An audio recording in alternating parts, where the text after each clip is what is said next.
Hello दोस्तों, ब्रेनिया का ये में आपका फिर से स्वागत है। तो आज का हमारा टॉपिक है विंड्स को समझेंगे, factors affecting winds, Coriolis force, frictional force, pressure gradient force, and we will understand various types of winds. So let's start our class. आज की क्लास हम स्टार्ट करते हैं स्वामी विवेकानंद जी के कोट से। स्वामी विवेकानंद जी बोलते हैं कि in a day when you don't come across any problems you can be sure that you are traveling in a wrong path। कि अगर आपके पास में अगर कठिनाइयाँ नहीं हैं तो आप ये समझ लीजिए अगर आपके साथ सब कुछ अच्छा ही होता जा रहा है या आप टोटली कंफर्ट जोन में हैं, तो हो सकता है कि आप अपनी लाइफ को जितना दे सकते हैं उतना दे नहीं रहे हैं। Our life is full of problems. कठिनाइयाँ आती जाती रहती हैं। ये हम पे डिपेंड करता है कि हम उस कठिनाई में कैसे रिएक्ट करें और कैसे उस कठिनाइयों को हैंडल करके उससे बाहर निकलें। अगर कठिनाई नहीं आएगी तो अपना जीवन भी स्टेगनेंट हो जाएगा। So problems are necessary for the physical and mental development. तो चलिए स्टार्ट करते हैं क्लास अपनी। तो विंड्स क्या होती हैं? सबसे पहला, winds are simply air in motion, बहती हुई हवा विंड है। एयर नॉर्मली तो फील नहीं होती है, लेकिन जब वो ब्लो करती है तो फील होती है। So winds are the air in motion, is called as winds. Winds की भी ये खासियत है कि हॉरिजॉन्टल मूवमेंट ऑफ एयर ही हमको फील होता है, जबकि वर्टिकल मूवमेंट जो होता है कन्वेक्शन के फॉर्म में वो हमें फील नहीं होता। सो ये भी बोल सकते हैं कि horizontal movement of the air is known as wind. Wind flow कैसे करती है? What is the reasons behind the flow of wind? तो विंड ब्लो करती है from the region of higher pressure to low pressure area. जैसे दो area है, इसमें सपोज प्रेशर है 1050 मिलीबार और इस एरिया में प्रेशर है 980 millibar. Then wind will blow in this direction from higher pressure to lower pressure. तो ये जो फोर्स होती है responsible for this movement of wind from higher pressure to low pressure area, इसको ही हम बोलते हैं प्रेशर ग्रेडियंट फोर्स। और एक बार ये लो प्रेशर एरिया फिल हो जाएगा और ये दोनों एरिया का प्रेशर समान हो जाएगा तो विंड विल स्टॉप फ्लोइंग, फिर विंड फ्लो नहीं होगी। सो क्या समझा कि विंड ब्लो करती है from higher pressure area to low pressure area to fill this gap of the pressure, and once this gap is filled wind stops blowing. और इस फोर्स को बोलते हैं प्रेशर ग्रेडियंट फोर्स। ये तो पहला फैक्टर हो गया जो विंड्स को अफेक्ट करता है। और जैसे दो प्रेशर एरियाज हैं, जैसे सपोज इस ऊपर का 1050 मिलीबार और ये अपना 990 मिलीबार, तो विंड ब्लो यहाँ से यहाँ तक करेगी। लेकिन अगर इसमें डिस्टेंस है सपोज 100 किलोमीटर, तो इसमें आइसोबार्स बनेंगे, वो थोड़ी डिस्टेंस में होंगे क्योंकि डिस्टेंसेस इनके बीच में काफ़ी ज़्यादा है। लेकिन सपोज़ करिए कि ये 2 पॉइंट है, यहाँ से यहाँ विंड ब्लो कर रही है, उसमें डिस्टेंस है 10 kilometre.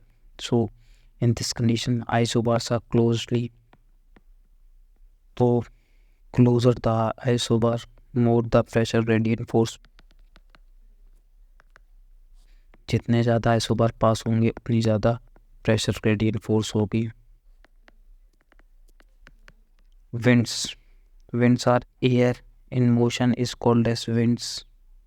So what are the factors affecting winds? First factor is pressure gradient force. Pressure gradient force क्या होता है?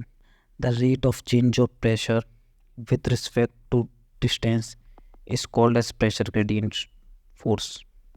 And the pressure differences in the atmosphere causes the movement of air from higher pressure to low pressure area. And the force which causes this movement is called as pressure gradient force. Pressure gradient force is more when isobars are placed closely. और ये अपनी pressure gradient force है, जैसा कि इस figure में हमने देखा कि जितना ज़्यादा दूर होंगे आइसोबार्स उतना कम होगा pressure gradient force.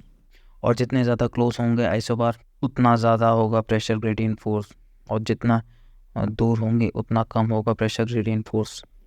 And the second factor affecting wind is frictional force. ये स्पेलिंग थोड़ी गलत है फ्रिक्शनल फोर्स की, FRICTIONAL होती है फ्रिक्शनल फोर्स। ये फ्रिक्शनल फोर्स है। अपनी फ्रिक्शनल फोर्स तो आगे देखेंगे, कोरियोलिस फोर्स को हम फ्रिक्शनल फोर्स बोलेंगे। तो फ्रिक्शनल फोर्स क्या होती है, ये तो आप बचपन से ही पढ़ते हैं फ्रिक्शन को।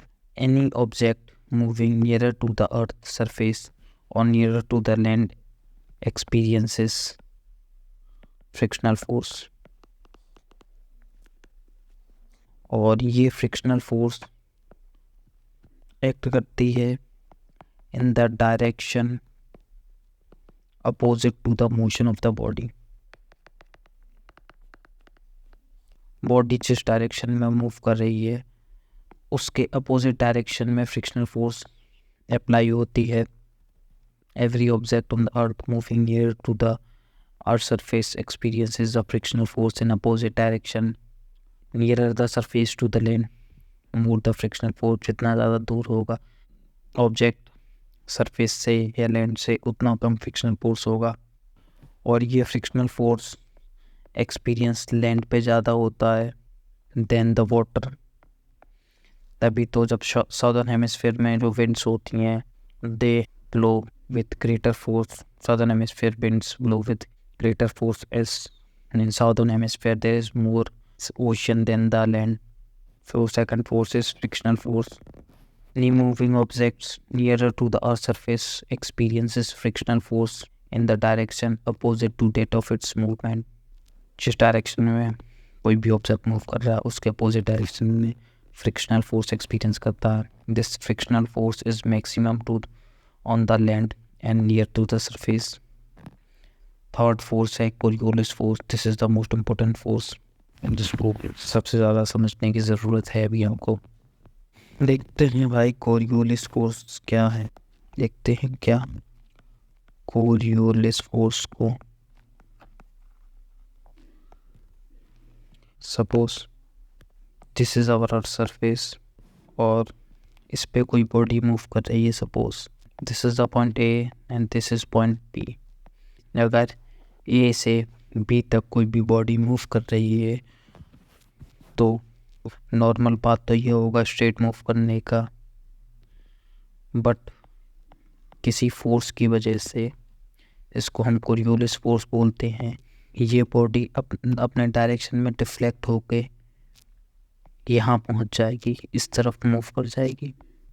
And this deflection is because of Coriolis force.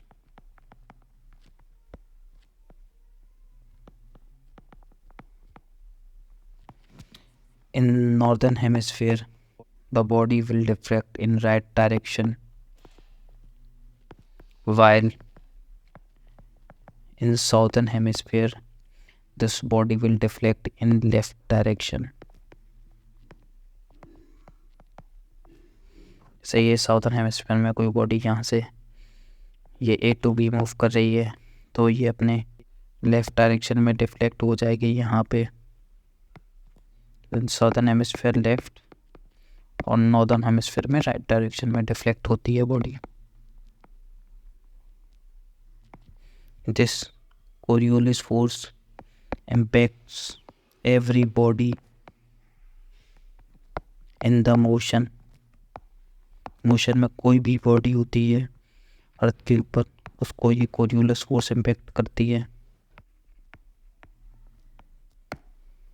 और अगर मैं आपसे बोलूं कि ये कोरियोलिस फोर्स जैसी कोई फोर्स होती ही नहीं है, it is a fictional force, myth है ये, तो आप मानेंगे? जी हाँ, ये बात सही है कि there is no such force as this Coriolis force. This force is result of the many factors like rotation of the earth, speed of the body and many other factors affects the Coriolis force. And this Coriolis force is a combined effect of various forces and factors like centrifugal force, angular velocity, variation the speed of rotation at different latitude। क्योंकि जो अपना अर्थ है वो एक spherical body है and not flat. तो इस spherical body में मूव करोगे तो डिफ्लेक्शन तो होगा, as well as this earth is rotating. So because of all these factors, there is a Coriolis force. There are the three factors affecting Coriolis force.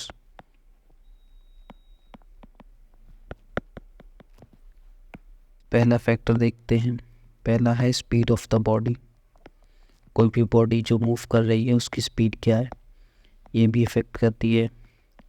जितना ज़्यादा speed उतनी ज़्यादा deflection, उतना ज़्यादा कोरियोलिस फोर्स. दूसरा factor है latitude. Coriolis force is minimum near to the equator and maximum near to the poles. जैसे जैसे आप इक्वेटर से दूर जाते जाएंगे कोरियोलिस फोर्स इंक्रीज होती जाएगी. Third factor is speed of rotation. जैसे अर्थ की स्पीड कांस्टेंट है, बट अर्थ की स्पीड अगर इंक्रीज होगी तो ये कोरियोलिस फोर्स भी इंक्रीज होगी. फॉर बेटर अंडरस्टैंडिंग मैंने एक वीडियो देखी थी यूट्यूब पे, किसी चैनल ने डाली थी explaining the Coriolis force. So I will share that video with you. On a stationary platform, a ball that is thrown and a dumbbell that is thrust away from you go straight. On a platform that rotates counterclockwise, the ball and the dumbbell deflect toward the right. And on a platform that rotates clockwise, the ball and the dumbbell deflect toward the left. Ride the Utah State University Coriolis Carousel to learn more. तो इसमें आपने देखा कि 4 लोग बैठे थे at the rotating disc like thing. तो जब स्टेशनरी थी ये, तो अगर पर्सन ए ने पर्सन बी को बॉल फेंकी है तो वो डायरेक्ट उस पर पहुँचेगी. But in case this is rotating, this person A throw the ball to the this person B, but this ball did not reach to this person B and reach to the person C here because of the deflection of the ball. This deflection is also the result of this moving of the earth. अगर अर्थ move नहीं कर रहा है तो अर्थ पे Coriolis force भी नहीं होगी. सिमिलरली अगर ये डिस्क मूव नहीं कर रही होती तो ये कोरियोलिस फोर्स भी नहीं होती और ये ball Sidhi E to B जाती and not to the C. So this is the Coriolis force. देखते हैं भाई नोट्स में क्या लिखा है.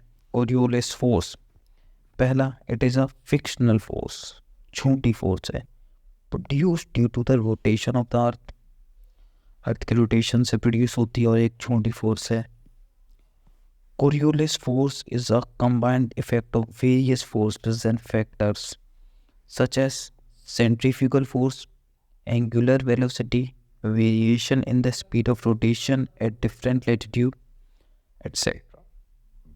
वेरियस फोर्सेस एंड फैक्टर्स के कंबाइंड इफेक्ट का रिजल्ट है ये Coriolis force. This Coriolis force causes any moving object to deflect right in the northern hemisphere. Northern hemisphere में कहाँ डिफ्लेक्ट होती है, राइट में, and left in the southern hemisphere. Degree of Coriolis force depend करती है 3 factor में. Speed of the moving body, that is earth के case में ये विंड है. दूसरा लैटिट्यूड पे. तीसरा speed of rotation of the अर्थ. जो हमने यहाँ पे 3 फैक्टर लिखे थे ये वही बोल रहे हैं कि speed of the body, latitude, speed of the rotation. So this is our 3 factors affecting winds. पहला प्रेशर ग्रेडियंट फोर्स, दूसरा फ्रिक्शनल फोर्स, तीसरा कोरियोलिस फोर्स. तो दोस्तों हमने जो ये कोरियोलिस फोर्स थे उसका विंड पे क्या इम्पैक्ट करेगा, कि what is the effect of Coriolis force and wind. Suppose ये आइसोबार हैं 3, ये है 1000 का, ये है 980 का, ये है 950 का. तो wind blow from high pressure area to low pressure area, ये यहाँ पे विंड ऐसे ब्लो करेगी. This wind is blowing in this direction from high pressure to low pressure to fit up this low pressure. आपको पता है winds पे दो फोर्स एक्ट करती हैं, एक तो फ्रिक्शनल फोर्स जो अपोजिट डायरेक्शन में लगती है, कोरियोलिस फोर्स जो विंड को डिफ्लेक्ट करती है। सपोज कि इस विंड पे फ्रिक्शनल फोर्स नहीं लग रही है, विंड हायर एल्टीट्यूड पे ब्लो कर रही है, there is no frictional force, इसका कोई अब रूल ही नहीं है, सिर्फ बची कोरियोलिस फोर्स। कोरियोलिस फोर्स लग रही है इस विंड। कंडीशन में क्या होगा कि इस विंड को यहाँ से यहाँ जाना था, बट ये डिफ्लेक्ट हो जाएगी इस डायरेक्शन में। In northern hemisphere deflect in right direction और साउदर्न हेमिस्फीयर में लेफ्ट डायरेक्शन। और जितना ज़्यादा आप इक्वेटर से दूर जाते जाएंगे विंड उतना ज़्यादा डिफ्लेक्ट होगी। सपोज ये अपना 0 डिग्री लेटीट्यूड इक्वेटर पे है, ये अपना डिफ्लेक्ट हुई 20 डिग्री में, फिर और डिफ्लेक्ट हुई 30 डिग्री पे, फिर ऐसे डिफ्लेक्ट होते होते ये एक अपनी जो मैक्सिमम लिमिट है उतनी डिफ्लेक्ट हो गई और पैरेलल हो गई आइसोबार के। तो इन दिस सिचुएशन जब ये विंड टोटली डिफ्लेक्ट हो गई है, ये विंड टोटली डिफ्लेक्टेड, तो जब विंड टोटली डिफ्लेक्ट हो जाती है तो in this case this Coriolis force has been balanced by the pressure gradient force. तो इस सिचुएशन में कि ये जो कोरियोलिस फोर्स है उसको प्रेशर ग्रेडियंट फोर्स बैलेंस कर देता है।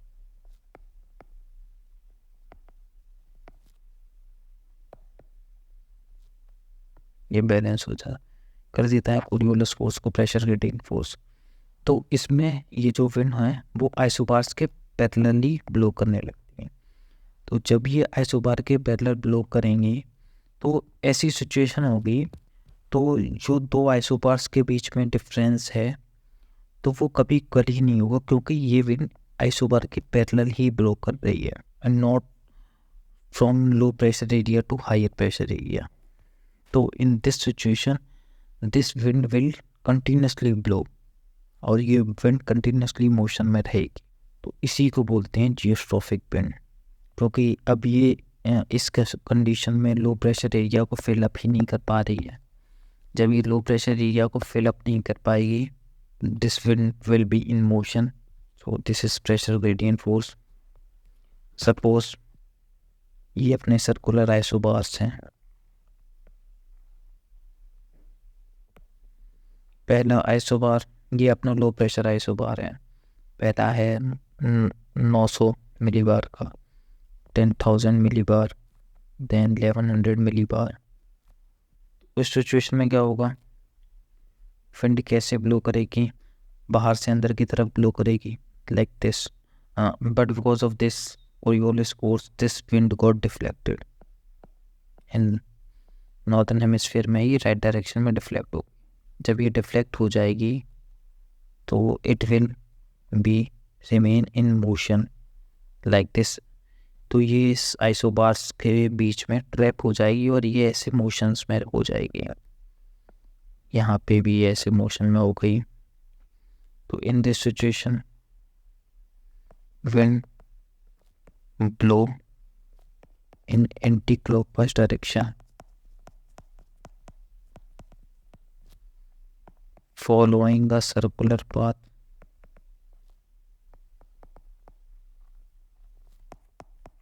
in low pressure zone में, and this is known as cyclonic circulation। इसको हम साइक्लोनिक सर्कुलेशन बोलते हैं। साइक्लोनिक सर्कुलेशन में क्या होता है, विंड ब्लो करती है सबसे पहला एंटी क्लॉकवाइज डायरेक्शन में सर्कुलर पाथ, साइक्लोनिक सर्कुलेशन। अगर ये सिचुएशन हो हाई प्रेशर सिचुएशन में, ये अपने लो प्रेशर देख लिया, ये हाई प्रेशर में हो कि ये 1000 है, ये 990 है, 950 है, तो इसमें विंड ब्लो करेगी outward like this, but because of this Coriolis force wind got deflected southern hemisphere and this wind got deflected. तो ये डिफ्लेक्टेड विंड मोशन में आ जाएगी, ये सिमिलरली क्लॉकवाइज डायरेक्शन में मूव कर रही है, इसको हम एंटी साइक्लोनिक सर्कुलेशन बोलते हैं। एंटी साइक्लोनिक सर्कुलेशन में विंड ब्लो करती है क्लॉकवाइज डायरेक्शन में, और साइक्लोनिक सर्कुलेशन में विंड ब्लो करती है anti clockwise direction. So this is our geostrophic winds. देखते हैं क्या लिखा है। Geostrophic winds, it is the theoretical horizontal wind that would result from the balance between the pressure gradient force and the Coriolis force। तो ये geostrophic wind blow करती है, and these geostrophic winds blows parallel to the isobar at a constant speed। अब देखते हैं planetary winds को। Planetary winds are simply the prevailing wind patterns occurs on a global scale due to the Earth's rotation and distribution of solar energy across the planet। जो अर्थ के जो global scales पे जो wind blow करती हैं पूरे planet के around को प्लेनेटरी विंड्स बोलते हैं। जैसे ट्रेड विंड्स होती हैं, वेस्टर्लीज, पोलर ईस्टर्लीज, ये सब एग्जांपल है प्लेनेटरी विंड्स के। तो एक एक करके ये विंड्स को देखते हैं। तो दोस्तों पहले विंड्स को समझते हैं। Winds, there are 3 types of winds: planetary winds, seasonal winds and local winds. तो सबसे पहले प्लेनेटरी विंड्स वो विंड्स होती हैं जो इंटायर प्लेनेट पे ब्लो करती हैं and throughout the year. Planetary winds blow on entire planet throughout the year. Then seasonal winds, seasonal winds are the winds limited to some part of the year, it is seasons। and local winds are the winds which are limited to some part of the year as well as in prescribed locations। Example, India में जैसे summer seasons में लू blow करती है, loo in India. तो these are the 3 types of winds. जैसा कि आपको पता है कि विंड ब्लो करती हैं high pressure to low pressure to fill this pressure grade. तो सबसे पहले है अपनी नॉर्थ ईस्ट ट्रेड विंड्स, जिसको हम ईस्टर्लीज भी बोलते हैं। ये these easterlies blow from sub tropical high pressure belt to equatorial low, ऐसे ब्लो करती है, ऐसे ब्लो करती हैं ईस्टर्लीज। उसके बाद है वेस्टर्लीज, ये ब्लो करती हैं sub tropical high to polar low, sub tropical high से पोलर लो पे वेस्टर्लीज ब्लो करती हैं। And then come polar easterlies, polar easterly blow करती हैं polar high pressure to sub polar low. Similarly in southern hemisphere there is south east trade winds and westerlies and easterlies. तो सबसे पहले देखते हैं trade winds को। तो ये जो ट्रेड विंड्स हैं, this trade winds form the lower part of headless cell, जो ये हेडलेस सेल है उसका लोअर पार्ट फॉर्म करती हैं ये trade winds. And this trade winds are appear to be coming from east, ऐसा लगता है कि ईस्ट से ब्लो कर रही हैं, जबकि ये नॉर्थ ईस्ट और साउथ ईस्ट से ब्लो करती हैं। ऐसा लगता है कि ये ट्रेड विंड्स ईस्ट डायरेक्शन से आ रही हैं। It is because of the deflection, और डिफ्लेक्शन की वजह से ही इनको हम ईस्टर्लीज भी बोलते हैं। As these trade winds are appears to be coming from east and they form the lower part of headless cell। फिर वेस्टर्लीज हायर लेटिट्यूड पे होता है। जैसे आपको पता है कि deflection is more in higher latitude because of the Coriolis force की वजह से ये जो डिफ्लेक्शन होता है वो हायर लेटिट्यूड में कोरियोलिस फोर्स ज़्यादा होती है, तो डिफ्लेक्शन ज़्यादा होता है। तो इसी वजह से जो वेस्टर्लीज हैं वो ज़्यादा डिफ्लेक्ट होती हैं और ऐसा लगता है कि प्रॉपरली ये वेस्ट से ही आ रही है। They deflect more than the trade winds, से ज़्यादा वेस्टर्लीज डिफ्लेक्ट होती हैं। These westerlies blow from sub tropical high to equatorial low and because of the distribution of continents and ocean in westerlies का origin भी vary कर सकता है, थोड़ा ऊपर नीचे हो जाता है। As there is a temperature difference between ocean and land heat up quickly and cools down quickly, so there origin can very. जैसा कि हमने प्रीवियस क्लास में पढ़ा है कि इक्वेटर पे टेम्परेचर ज़्यादा होता है, प्रेशर कम होता है। इस टेम्परेचर ज़्यादा होने की वजह से इक्वेटर पे कन्वेक्शन होता है, कन्वेक्शन की वजह से ये जो एयर फ्लो होता है वो ऊपर की तरफ हो जाता है and reaching the top of troposphere they got diverge into two directions. और जो सब ट्रॉपिकल हाई प्रेशर जो उन पे ये डिसेंट होती हैं, इसकी वजह से sub tropical region has high pressure. तो this sub tropical region experiences stable conditions and equatorial regions has disturbances, जिससे प्रेसिपिटेशन होता है इक्वेटर पे।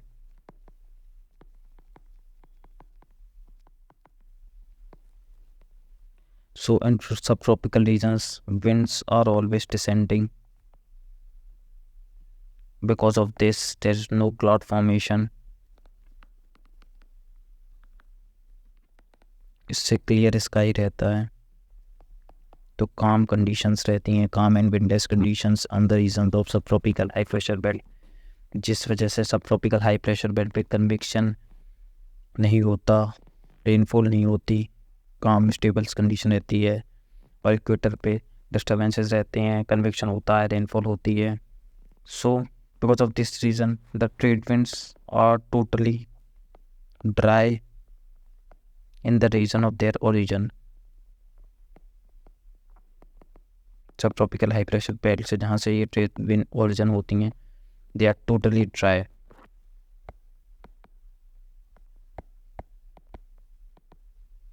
और जब ये trade winds sub tropical high से इक्वेटोरियल लो तक आती है, so they pick up the moisture from the ocean and causes the precipitation on the eastern margin. The trade winds pick up the moisture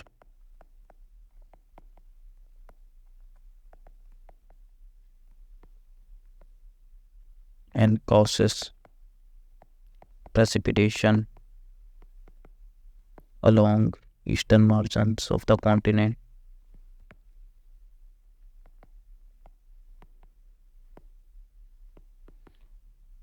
And जब तक ये trade winds western margins पे पहुंचती है, so they already shed their moisture and becomes totally dry in western margin. These trade winds are totally dry. तो western margins पे we have deserts, for example, जैसे हम फिजिकल मैप में देखते हैं कि in this western margin there is Sahara desert, Atacama desert, है ना, Victoria desert in Australia, these are all in western margin. अपना ये थार डेजर्ट इन गुजरात, ये भी वेस्टर्न मार्जिन में है because of these trade winds. तो आपने जहाँ भी देखा होगा कि वेस्टर्न मार्जिन पे ही डेजर्ट होते हैं। Similarly here also there is a desert in western margin. So what is the reason? There are three reasons for the deserts in western margin. Main reasons for desert in western margin.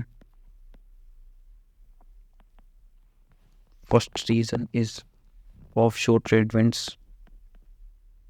Onshore trade winds bring moisture and offshore trade winds are dry as they shed their moisture in eastern margin.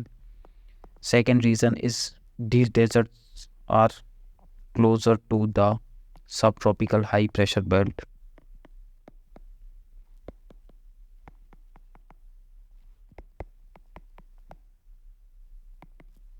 जैसा कि आप यहाँ देख रहे हैं कि these all are closer to subtropical high pressure belt. ये अपना ट्रॉपिक्स हैं, ट्रॉपिक्स के ऊपर 30 डिग्री पे सब ट्रॉपिकल हाई प्रेशर बेल्ट है यहाँ पे, तो they are closer to the sub tropical high pressure belt. Similarly here in India, Thar. Similarly you can see in Australia also, this is subtropical high pressure belt. And there is one more reason for the desert on the western margin. It is because of the cold ocean currents. जैसे Atacama desert, here there is Humboldt current.